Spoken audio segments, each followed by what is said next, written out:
إلا بالله العلي العظيم أستغفر الله الذي لا إله إلا هو الحي القيوم وأتوب إليه لا حول ولا قوة إلا بالله العلي العظيم اللهم صل على سيدنا ومولانا محمد وعلى آله وأصحابه وبارك وسلم اللهم صل على سيدنا ومولانا محمد وعلى آله وصحابه وبارك وسلم اللهم صل على سيدنا ومولانا محمد وعلى آله وصحابه وبارك وسلم بعدد كل شيء معلوم لك كما تحب ربنا وترضى بسم الله الرحمن الرحيم عن أنس رضي الله تعالى عنه أنه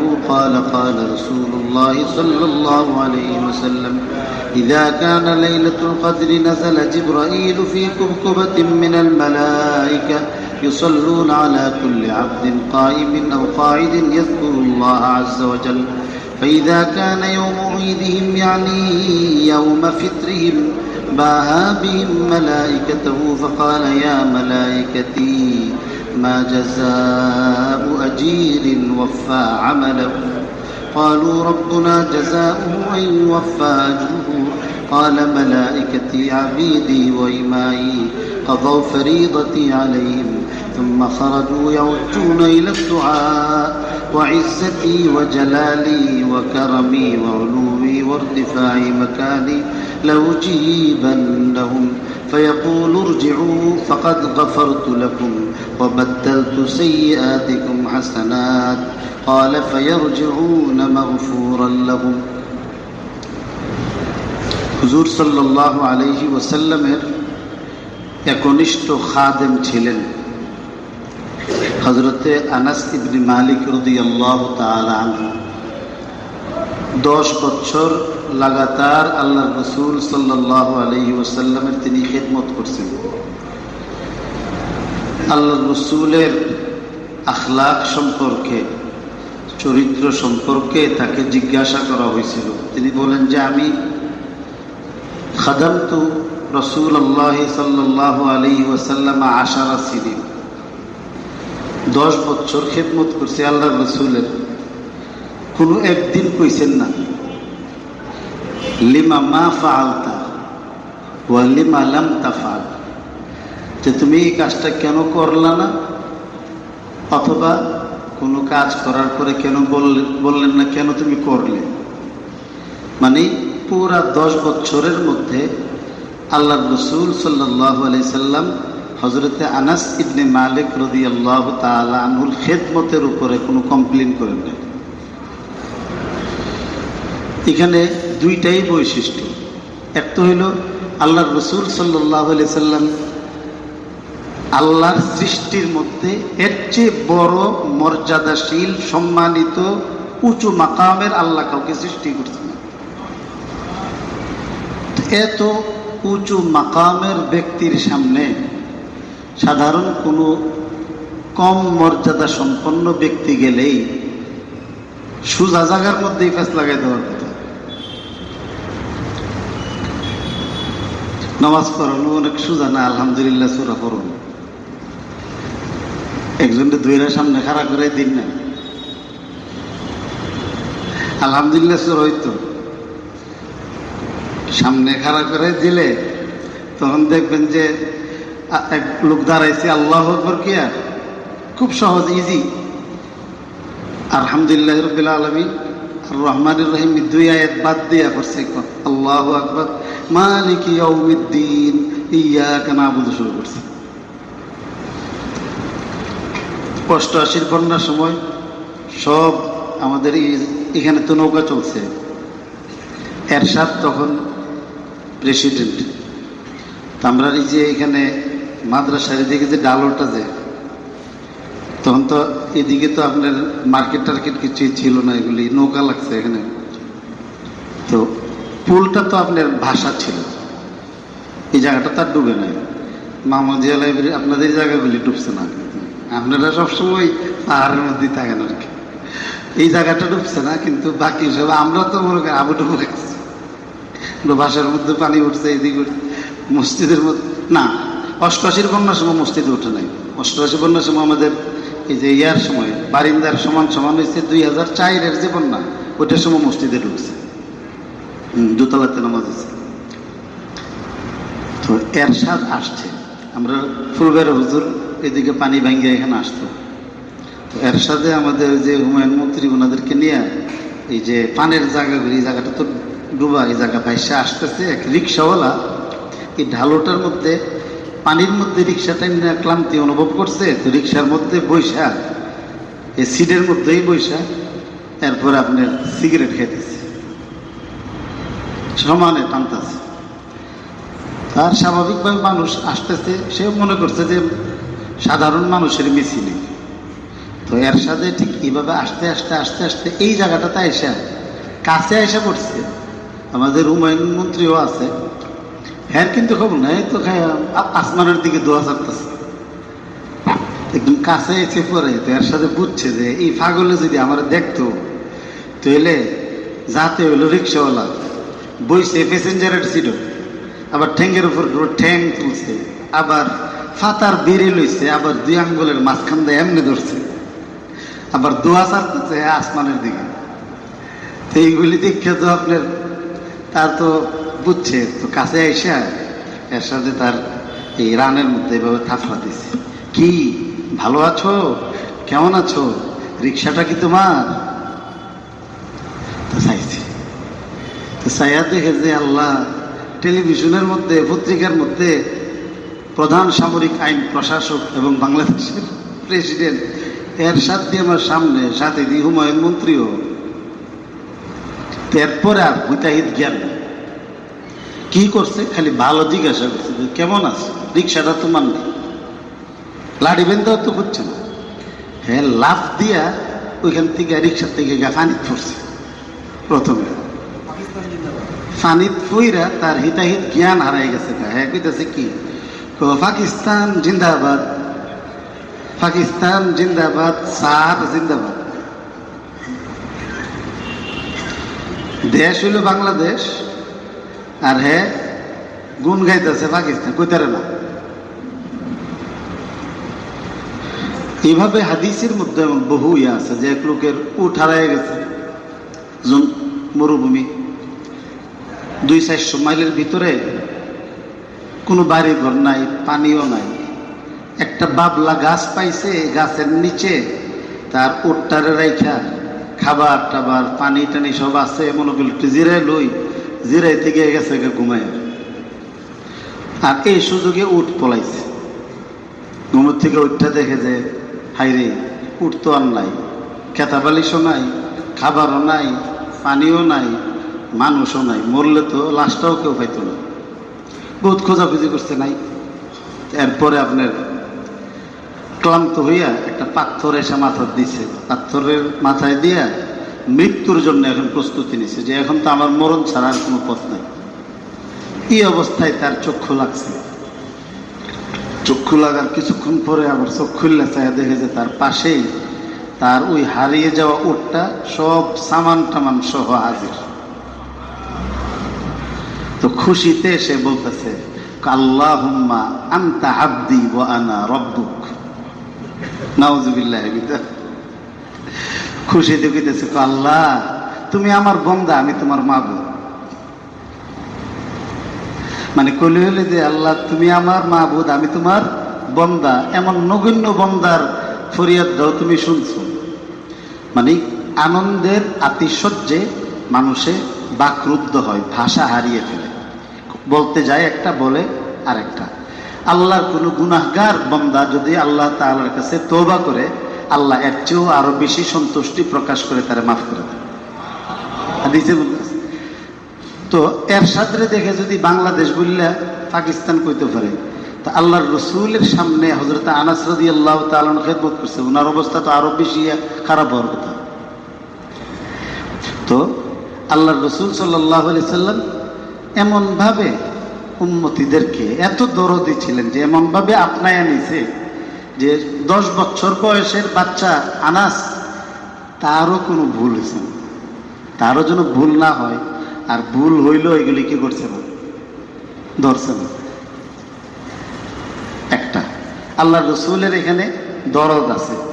আর সাহাবি এই অল্প বয়সেও কত সতর্ক, কত বিচক্ষণ, কত মেধাবী ছিলেন যে এই অল্প বয়সে একটা বাচ্চা দুনিয়া আখিরাতের বাদশার খেদমত করতে গিয়ে কোনো ভুল করছে না। দুইটাই কিন্তু এখানে সোনার হাতে সোনার কঙ্কন, সুন্দর বেডি, আটটা বেলুন্ডার মতো কইলদা, এটার মধ্যে আপনার কি করছেন, সুন্দর একটা বালা লাগাই দিচ্ছে। এখন আটটা যেমন সুন্দর, বালাটাও সুন্দর, দুইটা যখন একত্রিত হয়েছে এখন অনেক সুন্দর লাগতেছে। এখন কইতেছে বালার কারণে আটটা সুন্দর বাড়ছে না, হাতের কারণে বালার সৌন্দর্য বাড়ছে।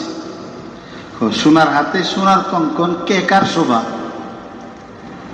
হাতের কারণে বালা না বালার কারণে হাত, দুইটাই। আল্লাহ রসুল যেমন শ্রেষ্ঠ সমস্ত নবীদের সম্রাট ছিলেন, সাহাবা একরামও সমস্ত উম্মতীদের সম্রাট ছিলেন।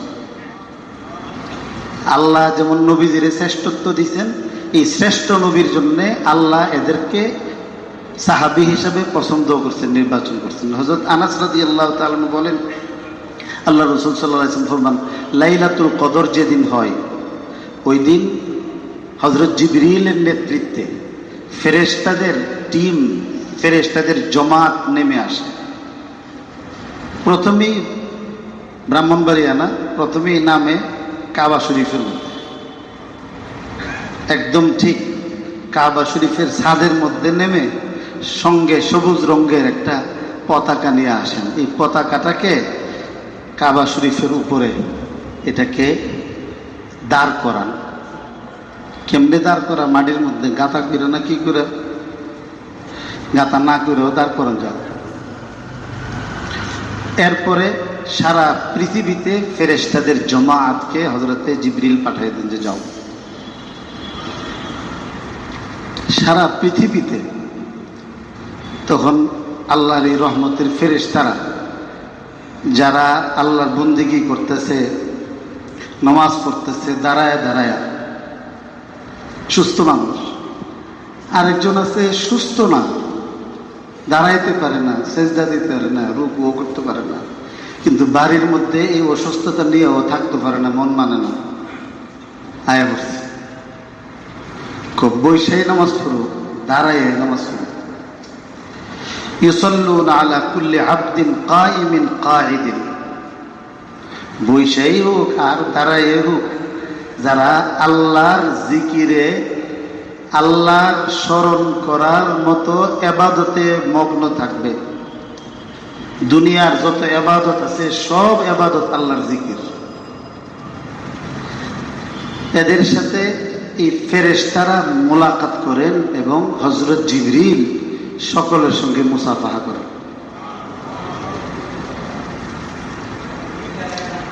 দুনিয়ার মধ্যে এই অনুষ্ঠান চলতেছে, হযরত জিবরিল সবের সাথে মোলাকাত করতেছেন, আল্লাহর পক্ষ থেকে এরা প্রেরিত হয়েছেন, নিজের থেকে না। দুনিয়ার মধ্যে হযরত জিবরিল ওনার টিম নিয়ে টহল দিতেছেন, মুসাফাহা করতেছেন, আর আসমানের মধ্যে আরেকটা সমাবেশ হয়, মজলিস, সেটা আল্লাহ পাক রব্বুল আলামিন ফেরেশতাদেরকে নিয়ে ওই সমাবেশ করেন। আর ফেরেশতাদেরকে নিয়ে দুনিয়ার মধ্যে যারা বন্দেগী করে, এই আল্লাহর ইবাদত গুজার নারী পুরুষ বান্দা বান্দীদেরকে দেখাইয়া ফেরেশতাদের সঙ্গে আল্লাহ তাআলা গর্ব করেন যে দেখো আমার বান্দারা, আমার বান্দীরা কিভাবে ইবাদত করতেছে। এইভাবে একই সঙ্গে জমিনের মধ্যেও অনুষ্ঠান চলে, আসমানের মধ্যেও অনুষ্ঠান চলতে থাকে। এরপরে আল্লাহ পাক রব্বুল আলামিন ফেরেশতাদেরকে বলেন, আচ্ছা বলো তো, কোনো শ্রমিক যদি তার ডিউটি যথাযথভাবে পালন করে, কোনো ত্রুটি বিচ্যুতি না করে, এমন আদর্শবান শ্রমিকের সঙ্গে মালিকের কেমন আচরণ করা উচিত? ধোঁকাও দেয় না, বাটপারিও করে না, চুরিও করে না, প্রতিষ্ঠানের সম্পদ নষ্টও করে না, দেখুক না দেখুক সে নিজেই নিজের মনে করে কাজ করে, আল্লাহর সঙ্গে তার মুআমালা সাফ রাখে, মালিকের সঙ্গে মুআমালা সাফ রাখে, আর কি করা উচিত? তো ফেরেশতারা বলবেন যে রব্বুনা জাযাউহু আইয়ুওয়াফা আজরুহু। এমন আদর্শ আমানতদার শ্রমিকের বদলা তো একমাত্র এটাই হইতে পারে যে তার উপযুক্ত পাওনা তাকে পরিশোধ করে দেওয়া হয়, তার পাওনা যেন তারা পুরাপুরি দিয়ে দেওয়া হয়, কিছু না রাখুন। তখন আল্লাহ পাক রব্বুল আলামিন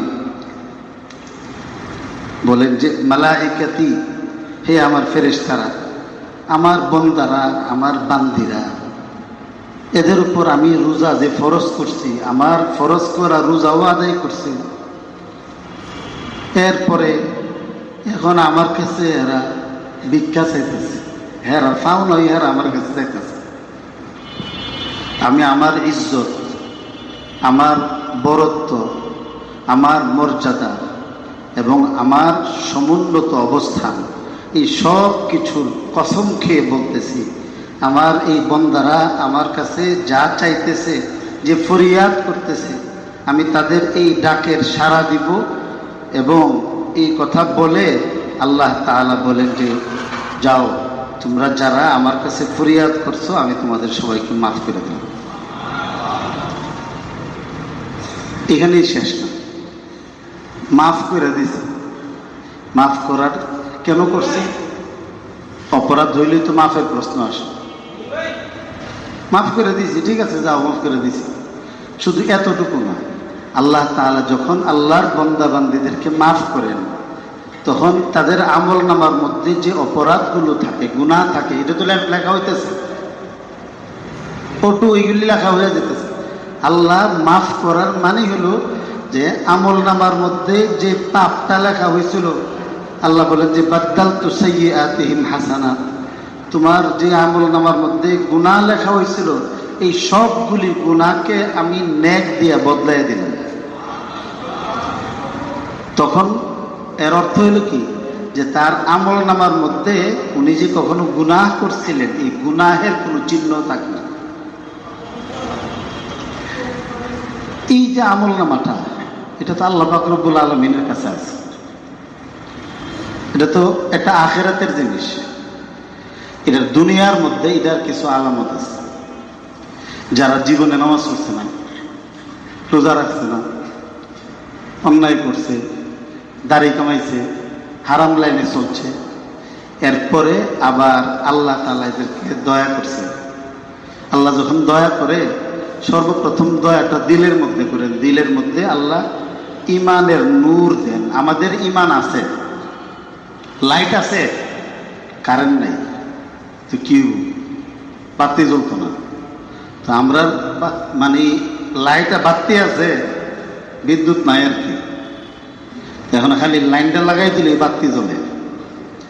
তো বল আফামান শারাহাল্লাহু সাদরাহু লিল ইসলামি ফাহুয়া আলা নূরিম মির রাব্বিহ। আল্লাহ তাআলা দিলের মধ্যে প্রথমে নূর দিয়ে দেন, দিলের মধ্যে দ্বীনের ভালোবাসা জাগে, এরপরে আস্তে আস্তে তার মধ্যে পরিবর্তন আসে। পরিবর্তন যখন আসে, তখন বন্দেগী শুরু করে, চোখ দিয়া পানি ফেলা, কলের পানি দিয়া, টিউবওয়েলের পানি দিয়া, পুষ্করিণীর পানি দিয়া, গাঙ্গের পানি দিয়া শরীরের ময়লা দূর হয়, আর চোখের পানি দিয়া কলবের ময়লা দূর হয়। তো যখন এই চোখের পানি মানুষ ছেড়ে দেয়, তখন মানুষের আমলের পরিবর্তন আসে। দাড়ি রাখছে, নামাজ পড়া শুরু করছে, হালাল খাওয়া শুরু করছে। এখন মানুষে আগে টেরা কথা করলেই যে লোকে খেপা যেত, এখন তার উপর আক্রমণ করলো, সে মাফ করে দেবে, আল্লাহ আমার মাফ করে দেবে, এই চিন্তা করি। এই লোকগুলি তার জিন্দেগির আগের যে অবস্থা, আগের যে সুরত, এই সুরত এ নিজেই চিনে না। দাড়ি কামাইছে এমন লোক তার নিজের আগের চেহারা আর এখন চেহারা মিলাই দেখি এই লোকটাই বুঝি এমন। আগের চেহারা পরের চেহারা আল্লাহ দুনিয়ার মধ্যেই বদলায় দেয়, আখেরাতে তো দিবই। যখন আল্লাহ মাফ করে দেয় তখন হাসরের দিন গুনাহের চেহারা নিয়ে তওবাকারী ব্যক্তি হাসরের দিন উঠবে না, আল্লাহ এর আগেই সাফ করে লয়ে দেবে। আব্বাজির কিতাবের মধ্যে আছে হযরত হাসান বসরি রহমতুল্লাহ আলাইহির ইন্তেকালের আগে উনি মুমূর্ষু, জান যাবে, এর মধ্যে উনি হঠাৎ করে কইতেছেন আইয়ু যামবিন ইয়া রাব্বি ফাদাহিকা সুম্মা মাত। আইয়ু যামবিন ইয়া রাব্বি, আল্লাহ কোন গুনাহটা, আল্লাহ কোন গুনাহটা, এই কথা বলে হাসছে, ইন্তেকাল করছে। কালিমা শরীফ পড়ছে না, লা ইলাহা ইল্লাল্লাহ মুহাম্মাদুর রাসূলুল্লাহ। অনেকে মনে করে কি যে একদম ইন্তেকালের সময় আব্বা কালিমা শরীফ করেন, কালিমা শরীফ করেন, এইভাবে বলন নিষেধ আছে। মরণের সময় ইমানদার ব্যক্তির কলিমা শরীফ মুখ দিয়া উচ্চারণ করলে ইমানের সঙ্গে মরছে এটা না। যে ব্যক্তি ইমানের সঙ্গে আছে, মরণের আগে কালিমা পরিপন্থী কোনো কাজ না পাওয়া গেলেই ইমানের সঙ্গে তার মরণ হয়েছে, এটা ইমানের ভালো আছে। এই জন্যে মুমূর্ষু ব্যক্তির সামনে লা ইলাহা ইল্লাল্লাহ নিজেরা পড়ো, তারা পড়ার নাই। তো হযরত হাসান বসরি উনি তো আশহাদু আল্লাহ বলছেন। আর যেই ব্যক্তি সারা জীবন আটতে বইতে, যার শরীরের অঙ্গ প্রত্যঙ্গ থেকে জিকির বাহির হয়েছে, পশমত থেকে জিকির বাহির হয়েছে, এর মুখ দিয়া লা ইলাহা ইল্লাল্লাহ পড়ার কি দরকার লাগছে? আমি আল্লাহরে ডাকি না না ডাকি, আমার আত্রে জিজ্ঞাস না, আমার প্রসঙ্গে জিজ্ঞাসা করছ না। সারা জীবন লা ইলাহা ইল্লাল্লাহ তালিম দিছি, তুই আমার জিজ্ঞাস যে আমি কলিমা শরীফ পারি, ফেরেশতারা জিজ্ঞা পারেনি। তো যাই হোক, তো উনি বললেন যে আল্লাহ কোন গুনাহটা, ইন্তেকাল করছে ওনার। এখন তো মানুষের কথা হলো স্বপ্নে, আরে আল্লাহ আলাদের কাশফুল কুবুরের একটা মাকাম আছে, ওনারা দিল সাফ করে রাখছেন, এই হাল এরা বুঝেন, মানুষের কাছে প্রচার করতে পারেন না, এটা শরীয়তের দলিল না, বুঝার জন্য যথেষ্ট। জিজ্ঞাসা করলো হুজুর অদ্ভুত কাণ্ড ঘটাইলেন, মরণের সময় মানছে বেহেশত দুজক লিয়ে চিন্তা করে কালিমা শরীফ পড়তে চায়, আর আপনি কইন আইয়ু যামবিন ইয়া রাব্বি, আস্তে আস্তে দিয়েছেন কি আপনি? এই কথার অর্থ কি? আরে আমার মৃত্যুর সময়ে আমি অদৃশ্য থেকে একটা ঘোষণা শুনলাম, কে যেন বলতেছে যে হে মৃত্যুর ফেরেশতা আজরাইল, মালাকুল মউত, হাসান বসরির জানদারে একটু কষ্ট দিয়ে বাইর করে আনো, তার ছোট্ট একটা গুনাহ বাকি রয়ে গেছে, জানডা আনতে যে সিরা আনবা একটু কষ্ট লাগবো, ওই কষ্টের বিনিময়ে তার সেই গুনাহটাকে সাফ করে আমি বেহেশত দিয়ে দেবো। তো ইন্তেকালের আগেই তো তিনি বুঝছেন যে আমি তেল মাপ পেয়ে গেছি। তখন উনি বলতেছে আইয়ু যামবিন ইয়া রাব্বি, আল্লাহ ওই সময় কথা কইব কেটা? আল্লাহই কইছে, আজরাইলকে তো আর কেউ হুকুম দিতে পারে না আল্লাহ ছাড়া। তিনি বললেন যে তাহলে তো আমি মৃত্যুর আগেই আমার মাফির সুসংবাদ পাইছি, তো খুশিতে জান যে কষ্ট হইতেছে বাইর করে নিতেছে খেয়াল নাই। বললেন যে আল্লাহ আমার কোন গুনাহটা বাকি রয়েছে, আল্লাহর সঙ্গে কেমন সম্পর্ক, কত ভালোবাসা, যে মৃত্যুর সময়ও আল্লাহর সঙ্গে প্রেম প্রীতির আলাপ করতে করতেই দুনিয়া থেকে গেছে। তো আল্লাহ পাক রব্বুল আলামিন সাফ করে নিছে দুনিয়া থেকে। অনেক সময় মানুষে কষ্ট করে ইন্তেকাল করে, আরে যে একটা কষ্ট করছে, আল্লাহ পাক রব্বুল আলামিন কষ্ট দেন কখনো গুনাহ সাফ করাইবার লাগি। আল্লাহ পাক কখনো কখনো কষ্ট দেন যে ওই জায়গাটার বেহেশতটা অনেক উঁচু মাকামের, এটা ওনাকে দিব, কিন্তু তার আমল, তার হায়াত, এটার মধ্যে অনেক ডিস্টেন্স আছে, ফাঁক রয়ে গেছে। এতটুকু হায়াত, 100 বছরের আমল তার করণ লাগবো, হায়াত আছে তার 60 বছরের, 50 বছরের, তো যাইব কেমনি? আল্লাহ পাক তখন কষ্ট দিয়া ধাক্কা মারে না, আল্লাহ পাক তখন কষ্ট দিয়া ওই বাকি যে গ্যাপটা আছে 40 বছরের, এই সামান্য কষ্ট দিয়া আল্লাহ এটা পুরা করে তাকে উঁচু মাকাম দান করে। আল্লাহ পাক আমাদের সবাইকে মাফ করে দেখ। রমজান যাইতেছে, আল্লাহ তাআলা আমাদেরকে বুঝার আমল করার তৌফিক দেন।